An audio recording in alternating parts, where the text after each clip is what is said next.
El pragmatismo fue la escuela filosófica dominante en Estados Unidos durante las primeras décadas del siglo XX. Su principio central es que la utilidad o funcionamiento práctico de una idea o una propuesta es el criterio de su valor.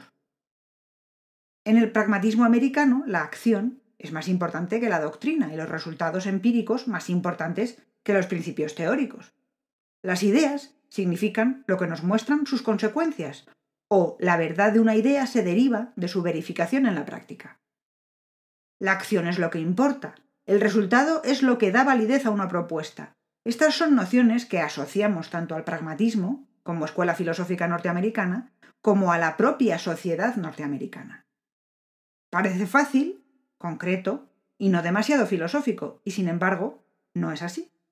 La mejor muestra de ello es el pensamiento de Charles Sanders Peirce, a quien se considera fundador del pragmatismo americano junto a William James. James fue un filósofo práctico, dedicado fundamentalmente a aspectos sociales y morales. Es él quien considera ante todo que es el resultado de una política o de una creencia lo que le confiere validez. Pragmático, desde luego.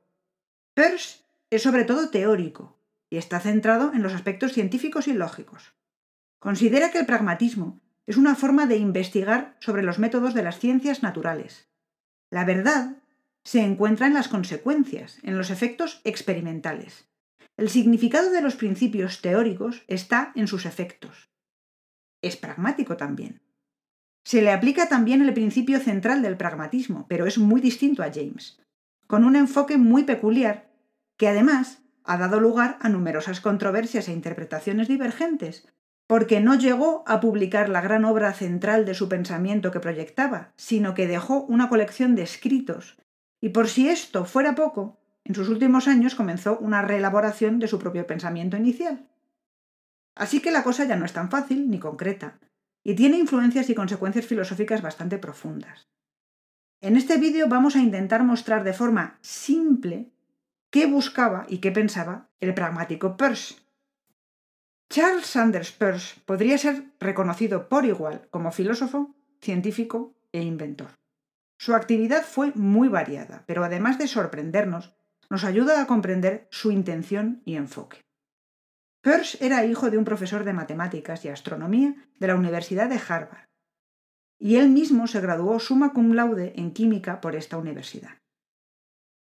En su vida realizó todo tipo de experimentos e investigaciones, por ejemplo, con péndulos para medir la fuerza de la gravedad. Publicó escritos sobre química, filología, historia de la filosofía, psicología, pero su gran ambición estaba en el mundo de la lógica, que él consideraba como semiótica. Es de hecho considerado uno de los fundadores de la semiótica, la teoría general de los signos.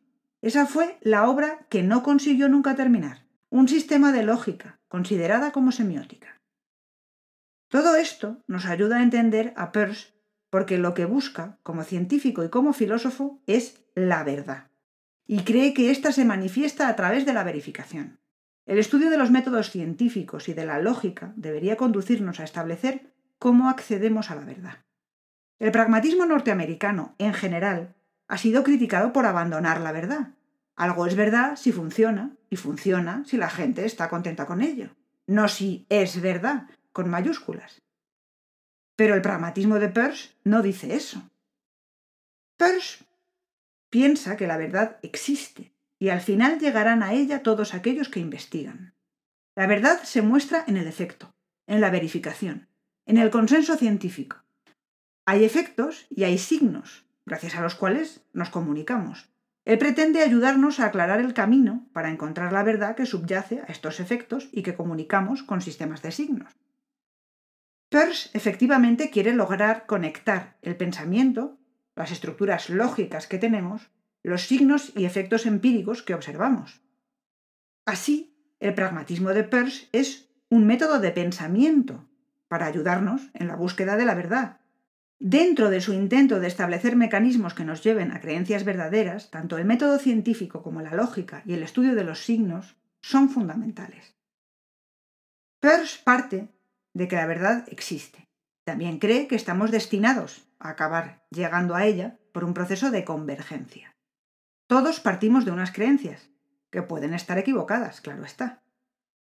Nuestro proceso de conocimiento se inicia cuando nosotros, con nuestras creencias, nos enfrentamos a un problema que nos sorprende y nos hace dudar de lo que pensábamos antes. Así, en Peirce, el hecho de partir de unas creencias equivocadas no es un error fatal, solo es un paso que nos permitirá acabar convergiendo en esa verdad que él cree que existe, que es fundamentalmente una verdad de tipo científico. No cree en fenómenos inexplicables. Al final, todo tiene una explicación en la que acabaremos convergiendo. ¿Pero cómo?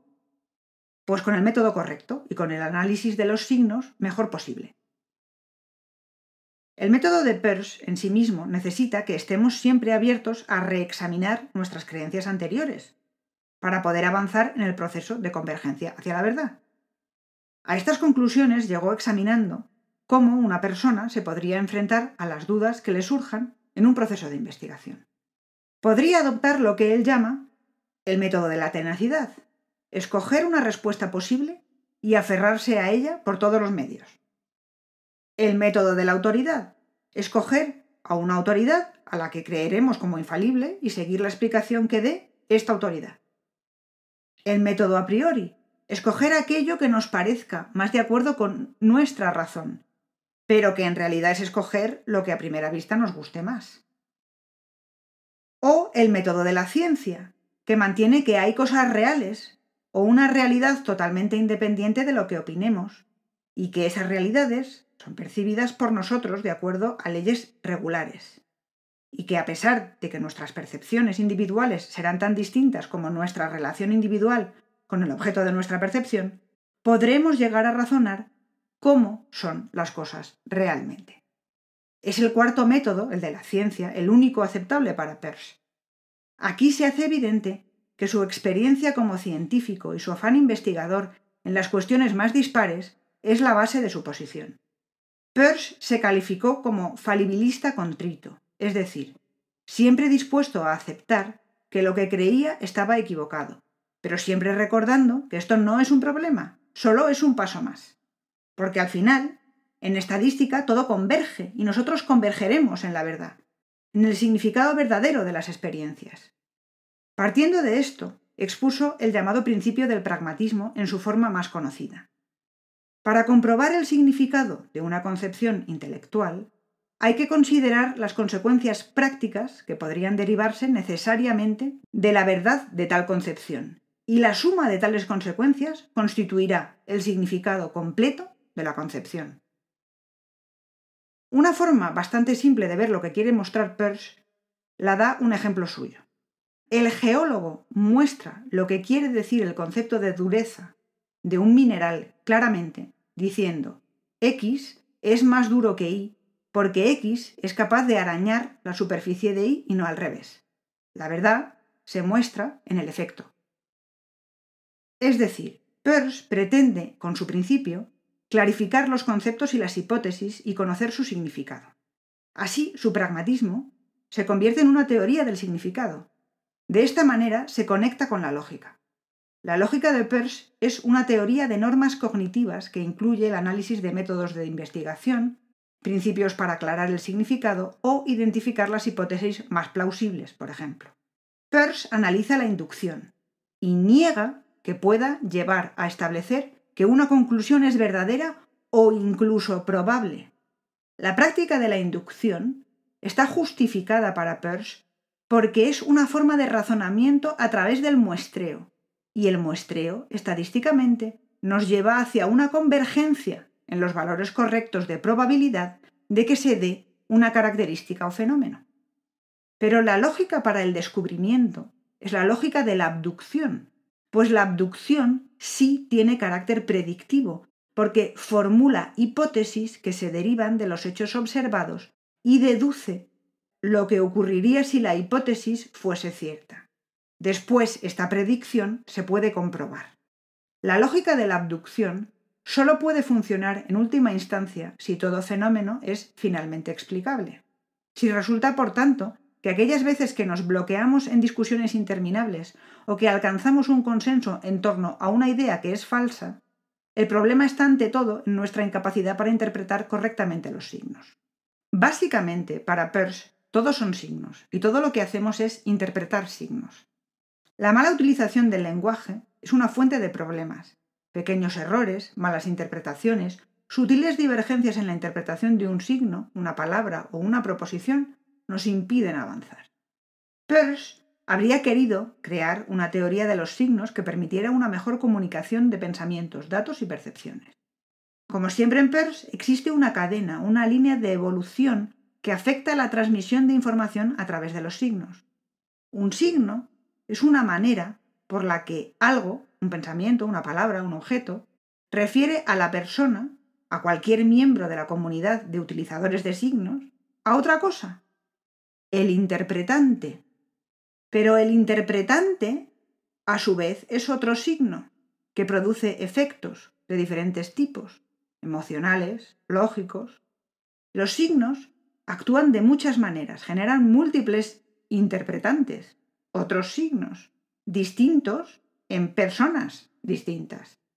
Por ejemplo, las interpretaciones del signo que es que alguien bosteza. Pueden ser, en una persona, pensar que su conversación es aburrida y callarse. En otra, pensar que la persona está cansada y ofrecer un café. Estos son distintos interpretantes, que a su vez son signos.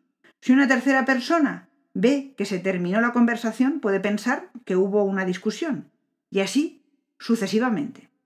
Peirce realizó estudios de numerosos tipos de signos, dándoles nombres que aún se mantienen en el campo de la semiótica en algunos casos, como el de índice o el icono. Pero ante todo, le preocupó estudiar la cadena de inferencias que se produce al intentar transmitir conceptos e intentar demostrar la veracidad de su principio del pragmatismo.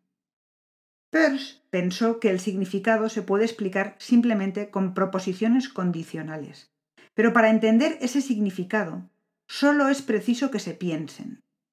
No es necesario que las condiciones se cumplan de hecho. Por ejemplo, si le explico a alguien el significado de un término que expresa un concepto por medio de frases que provoquen en su mente la comprensión, no hay necesidad de recurrir a la experiencia. No se necesita verificar el significado en la práctica. Lo que es necesario para entender el concepto es referir su significado a sus efectos sensibles. No se pueden entender conceptos metafísicos espirituales si no se pueden explicar en términos empíricos. De hecho, Peirce pensaba que una consecuencia del avance hacia la verdad sería la desaparición última de la metafísica ontológica. Sin embargo, Peirce, a pesar de una inmensa producción de escritos, no concluyó nunca su pretendido sistema. Quedó insatisfecho también con la versión del pragmatismo que empezó a popularizarse en los últimos años de su vida, y rebautizó su propia versión como pragmaticismo. Esperamos que esta versión simplificada te ayude a comprender en qué consistió.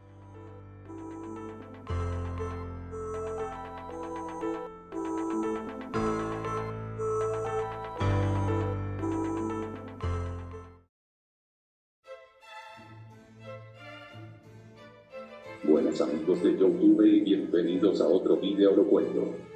Hoy veremos el realismo filosófico. Uno de los principales temas que ha tratado la filosofía desde sus comienzos ha sido la existencia y cómo el hombre la percibe. El realismo se propone contestar a esas cuestiones y lo hace de una manera muy alejada de la de aquellos filósofos que opinan que la materia es inexistente si el ser humano no es capaz de percibirla. En otras palabras, el realismo es la doctrina que sostiene que los objetos comunes percibidos por los sentidos como sillones y camas tienen una existencia independiente del propio percibir. Sin embargo, es en la filosofía medieval cuando realmente surge el realismo, aunque recoge aportaciones básicas y fundamentales de filósofos griegos como Platón, Demócrito y Aristóteles. Los filósofos de esas épocas consideraban que los universales descritos por Platón eran reales pero solo en la mente y que están inspirados en cosas que sí existen. Para dar un ejemplo, la palabra cama remite a una especie de naturaleza general de este mueble, así la idea de cama es independiente de cada tipo particular de cama. Este universal, como Platón llamaba a estas ideas, sí posee una existencia metafísica. Como en todas las corrientes de pensamiento, en el realismo filosófico conviven diferentes líneas con diferencias significativas entre sí. Estas son algunas de las principales. El neotomismo. El neotomismo estipula sobre la existencia de objetos los cuales son independientes del observador pero que no están limitados a ser solamente objetos naturales porque también existen objetos espirituales. El idealismo objetivo o realismo platónico. Para esta posición filosófica las ideas son metafísicas ya que el hombre nada más puede descubrirlas y aprenderlas a través de la experimentación. El realismo ingenuo se ve reflejado junto con el naturalismo filosófico en el sentido de que el punto de partida es la existencia de la naturaleza. Es la posición intuitiva del sentido común. O sea, que las cosas existen tal y como las percibimos. El realismo crítico habla de que la realidad existe y es independiente de nosotros, aunque no puede ser conocida de manera absoluta, sino que nuestro conocimiento de ella solo puede ser aproximado. Por esto es que sostiene que no es posible la certeza. El realismo absoluto no cree que haya diferencia entre el objeto material y el objeto de conocimiento. Asegura que la razón humana puede llegar a conocer la esencia de las cosas, y es por eso que el conocimiento puede alcanzar verdades absolutas e inmutables. El realismo científico asegura que las cosas existen en sí, la materia, la cual es el objeto de estudio de la física, y, mediante el método científico, intenta conocer la realidad material. Para resumirlo todo, el realismo es una manera filosófica de pensar inaugurada por Platón, Demócrito y Aristóteles, que sobrevive hasta el día de hoy en la filosofía moderna, y se basa en creer que todos los objetos materiales tienen existencia propia sin importar su relación con el hombre, o sea que los objetos son reales más allá de que alguna persona los esté observando.